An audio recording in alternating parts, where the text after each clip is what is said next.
Good morning friends, welcome to my channel. You can search my all the videos by typing Pravinesh Publication on YouTube, or you have any doubt then you can WhatsApp me on my number. My number is 9016487991. Today I'll start Standard 9 Science Chapter number 1 Part 2. Can matter change its state? Friends, we got information about three states of matter, that is solid, liquid and gas, and we understood their properties. Now, can one state of matter is converted in other state of matter? Yes, we can. By two parameters, one is a temperature and second one is a pressure. Now from textbook, we all know from our observation that water can exist in three states of matter: solid as ice, liquid as a familiar water, and gas as a water vapor. What happens inside the matter during this change of state? What happens to the particles of matter during the change of states? How does this change of state takes place? We need answer to these questions, isn't it? Now, 1.4.1 Effect of change of temperature. Now we need to understand how temperature can change the state of matter. Friends, easy example. If you take an ice cube, we know that the temperature of ice cube is 0 degree. If the temperature increases, so that will convert into water state, that is liquid state. Again, if you heat this liquid water, that will convert into vapor, that is gaseous state. So by applying temperature, we can change the state of matter. Now, activity 1.12 on your screen. Take about 150 gram of ice in a beaker and suspend it a laboratory thermometer so that its bulb is in contact with the ice, as in figure 1.6. You can see in the figure. Start heating the beaker on a low flame. Note the temperature when the ice starts melting. Note the temperature when all the ice has converted into water. Record your observation for this conversion of solid to liquid state. Now put a glass rod in the beaker and heat while stirring till the water starts boiling. Keep a careful eye on the thermometer reading till most of the water has vaporized. Record your observation for the conversion of water in the liquid state to the gaseous. Friends, here in this activity, what we observe? We take first of all ice into the beaker. When you take ice into the beaker and put a thermometer, that is laboratory thermometer, into it, we got observation that the temperature of that beaker, that is ice, is 0 degree. Why? Because the freezing point or melting point of ice is 0 degree Celsius. Now when you start give heat, we know that when we give heat to any substance, its temperature rises. But here on the thermometer scale, you will observe that there is no change in the increase of the calibration. That means there is no increase in the temperature. Friends, why this happens? Even though we are giving heat to the ice, the temperature does not raise. So where this heat go? So this heat is known as hidden heat in the container, and that is known as latent heat. Friends, here the temperature of ice will remain 0 degree, but the ice starts to melt and convert into water. When all the ice converts into water, then after again the temperature rises. So in between temperature is known as latent heat of fusion. Then after again the water temperature you observe, that is 100 degree. Gradually the temperature of the water increases, that is from 0 to 100 degree. At the again 100 degrees Celsius, it will remain steady. Now when the all water particles converted into gaseous state, then after again the temperature of the water increases. So this temperature is known as latent heat of vaporization. So here friends, we have a two type of heat, that is latent heat of fusion and latent heat of vaporization. Before that, let us understand the definition of melting and boiling point. What is melting point? The melting point of a solid is an indication of the strength of the force of attraction between the particles. So proper definition of melting point: the temperature at which the substance starts to convert from solid state to liquid state is known as its melting point. What is the definition of boiling point? The temperature at which substance starts to convert from liquid state to gaseous state is known as its boiling point. Now friends, let us understand the definition of latent heat of fusion and latent heat of vaporization. Now first, latent heat of fusion. The amount of heat energy that is required to change 1 kg of solid into liquid at atmospheric pressure at its melting point is known as the latent heat of fusion. Friends, this is the definition of latent heat of fusion. Now, the definition of latent heat of vaporization, which is not given in textbook but on your screen. The definition of latent heat of vaporization: the amount of heat energy that is required to change 1 kg of liquid into gaseous at atmospheric pressure at its boiling point is known as latent heat of vaporization. So these are two main definitions of latent heat of fusion and latent heat of vaporization that you need to remember. Now friends, let us understand how we can convert one temperature scale into another temperature scale. Friends, we need to convert K, that is Kelvin, into degree Celsius. We have a equation for this: temperature in Kelvin is equals to temperature in Celsius plus 273. Sometimes it is 273.15 is written in your school, so you can take 273.15. Now, I'll do question number 1. Convert 30 degree Celsius into Kelvin. So we write the values in this equation. Temperature in Kelvin, temperature in Celsius is given that 30 degree. So that is 30 plus 273, that is equals to 303 Kelvin. Friends, how to write degree Celsius and how to write Kelvin? You can see that before C, I have written the 0, that is not the 0, but that is degree Celsius. Before Kelvin, there is no degree symbol. Now next question. Convert minus 50 Kelvin into degree Celsius. We have an equation: temperature in Kelvin is equals to temperature in Celsius plus 273. So here we write minus 50 because the value of Kelvin is given that minus 50 is equals to temperature in Celsius plus 273. Therefore, temperature in degree Celsius is equals to minus 50 minus 273, that is minus 323 degree Celsius. So these are the method to convert scale of Kelvin into degree Celsius. Now friends, on your screen, if you provide heat to solid state, that will convert into liquid state. If you provide heat to liquid state, it will convert into gaseous state. If you remove the heat from gaseous state, it will cool down and convert into liquid state. And from liquid state, if you remove the heat, that means if you cool down, it will convert into solid. So here friends, we understood that if you give heat to solid state, it will convert into liquid state.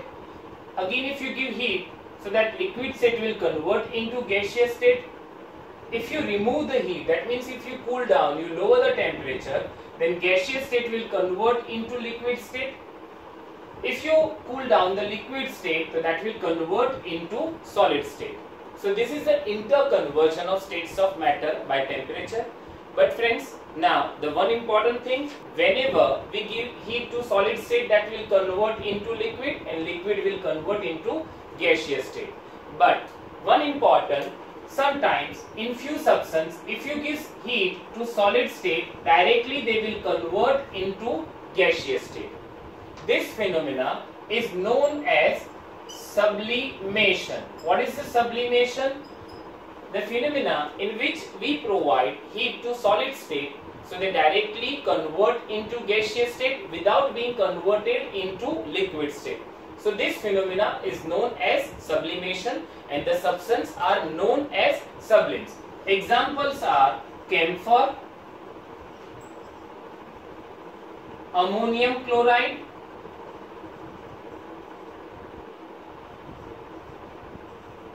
the formula, that is NH4Cl.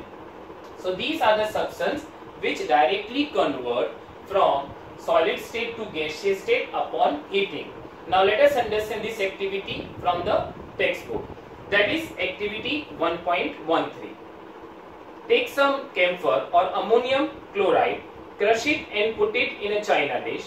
Put an inverted funnel over the china dish. Put a cotton plug on the stem of the funnel as shown in the figure 1.7. You can see the diagram.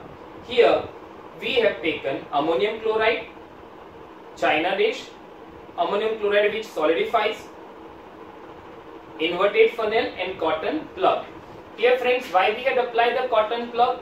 Because when we heat the ammonium chloride, we know that it is a sublimable substance, so it will directly convert into gaseous state. So if we heat it, if we do not apply the cotton plug, so this vapors escape from the funnel, so that's why we apply the cotton plug. In this activity, in a diagram you can see that some of the ammonium chloride converts into solid state. Why friends? Because when we heat the ammonium chloride, so it is in the solid state initially and it will convert into gaseous state because it is a sublimable substance and it is rises. When it rises, its temperature lowers and again it comes back into solid state. So this is the process of sublimation. Again I'll repeat, what is sublimation? Conversion of solid state directly into gaseous state upon heating is known as sublimation. Examples are camphor and ammonium chloride. We understood how we can convert the state of change by change in temperature. Now let us understand effect of change of pressure on states of matter. We have already learned that the difference in various states of matter is due to the difference in the distance between the constituent particles. What will happen when we start putting pressure and compress a gas enclosed in a cylinder? Will the particles come closer? Do you think that increasing or decreasing the pressure can change the states of matter? Friends, on your screen we have a figure 1.8.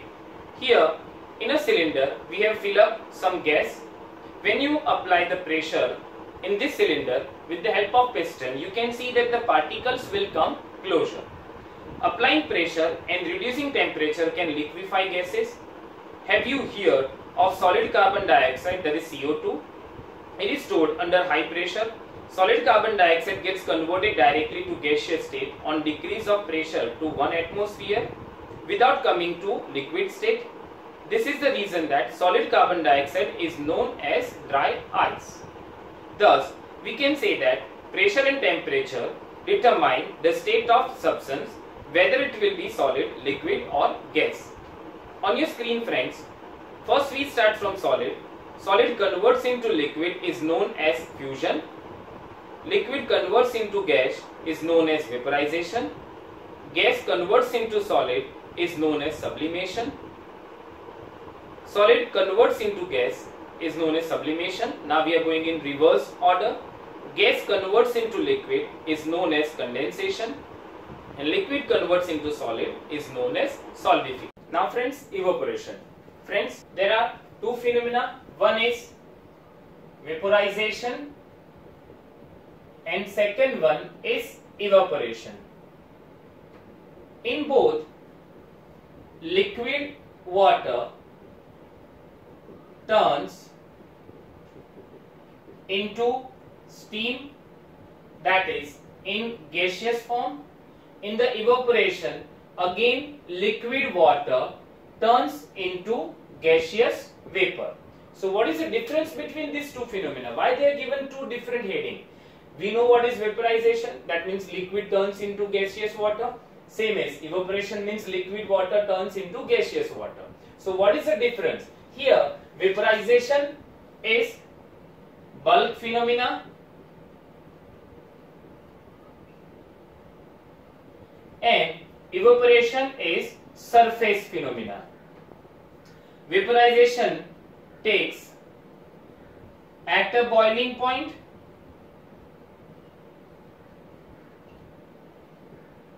upon heating, and in evaporation takes below boiling point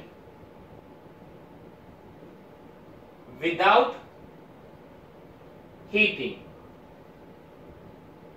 So this is a difference between vaporization and evaporation. Now friends, I'll give you some examples, so by this you can understand the evaporation. Friends, when your mother cook hot tea and she pour into the saucer, and when she pour into the saucer, so it immediately cools down. So this is example number 1. Example number 2, in hot summer we sprinkle some water nearby our land which is near to our house, so the land will become cool easily. When you spray some deo on your palm, so it feels cool. Does that deo kept in a fridge and that is cool? No. When you pour some deo on your palm, you feel cool. Why? Because the particles of deo, whenever they are in the bottle, they are in the liquid form, and they comes out, they convert into gaseous, and when you pour onto your palm, they will take energy from your palm and they evaporate. That means they convert into gaseous form and you feel cool. So these are the different examples of evaporation. Now let us understand from the textbook. Topic 1.5, evaporation. Do we always need to heat or change pressure for changing the state of matter? Can you quote some examples from everyday life where change of state from liquid to vapor takes place without the liquid reaching the boiling point? Water, when left uncovered, slowly changes into vapor. Wet clothes dry up. What happens to water in the above two examples? We know that particles of matter are always moving and are never at rest. At a given temperature in any gas, liquid or solid, there are particles with different amount of kinetic energy. In the case of liquids, a small fractions of particles at the surface having higher kinetic energy is able to break away from the forces of attraction of other particles and gets converted into vapor. This phenomena of change of a liquid into vapors at any temperature below its boiling point is called evaporation. Now, topic 1.5.1, factors affecting evaporation. Let us understand this activity. Activity 1.14, take 5 ml of water in a test tube and keep it near a window or under a fan. Take 5 ml of water in an open china dish and keep it near a window or under a fan. Take 5 ml of water in an open china dish and keep it inside a cupboard or on a shelf in your class. Record the room temperature. Record the time or days taken for the evaporation process in the above cases. Repeat the above 3 steps of activity on a rainy day and record your observations. What do you infer about the effect of temperature, surface area and wind velocity on evaporation? You must have observed that the rate of evaporation increases with, in that first, an increase of a surface area. We know that evaporation is a surface phenomena. If the surface area is increased, the rate of evaporation increases. For example, while putting clothes for drying up, we spread them out. Second, an increase of temperature. With the increase of temperature, more number of particles gets enough kinetic energy to go into the vapor state. Third, a decrease in humidity. Humidity is the amount of water vapor present in air. The air around us cannot hold more than a definite amount of water vapor at a given temperature. If the amount of water in air is already high, the rate of evaporation decreases. Fourth, an increase in the wind speed. It is common observation that clothes dry faster on a windy day. With the increase in the wind speed, the particles of water vapor move away with the wind, decreasing the amount of water vapor in the surrounding. So friends, these are the factors affecting evaporation. Again, I'll give you a brief. Increase in surface area. So if you increase the surface area, the rate of evaporation increases. Increase of temperature. If you increase the temperature, rate of evaporation also increases. Decrease in the humidity. If humidity decreases, rate of evaporation increases. Increase in the wind speed. If wind speed is increases, then evaporation also increases. Now topic 1.5.2, how does evaporation cause cooling? In an open vessel, the liquid keeps on evaporating. The particles of liquid absorb energy from the surrounding to regain the energy lost during evaporation. This absorption of energy from the surrounding make the surrounding cool. What happens when you pour some acetone, nail polish remover on your palm? The particles gain energy from your palm or surroundings and evaporating, causing the palm to feel cool. After a hot sunny day, people sprinkle water on the roof or open ground because the large latent heat of vaporization of water helps to cool the hot surfaces. Can you cite some more examples from the daily life where we can feel the effect of cooling due to evaporation? Why should we wear cotton clothes in summer? During summer, we perspire more because of the mechanism of our body which keeps us cool. We know that during evaporation, the particles at the surface of the liquid gain energy from the surrounding or body surface and change into vapor. The heat energy equal to the latent heat of vaporization is absorbed from the body, leaving the body cool. Cotton, being a good absorber of water, helps in absorbing the sweat and exposing it to the atmosphere for easy evaporation. So friends, we wear cotton clothes in summer. Next, why do we see water droplets on the outer surface of a glass containing ice cold water? Friends, this activity you can do at home. Just take a glass, take some ice cold water. You feel that some water droplets outer side of the glass after some time. Why this happens? That is due to evaporation. Let us take some ice cold water in a tumbler. Soon we will see water droplets on the outer surface of the tumbler. The water vapor present in air on coming in contact with the cold glass of water loses energy and gets converted into liquid state, which we see as water droplets. So friends, here we discuss about the evaporation. Now you need to complete the question answers of the textbook. If you have any doubt, then you can contact me on my number. My WhatsApp number is 9016487991. Even you can search all the videos by typing Pravinesh Publication on YouTube. And if you have any doubt, then you can contact me. Now friends, I advise you to read the textbook thoroughly. Thank you.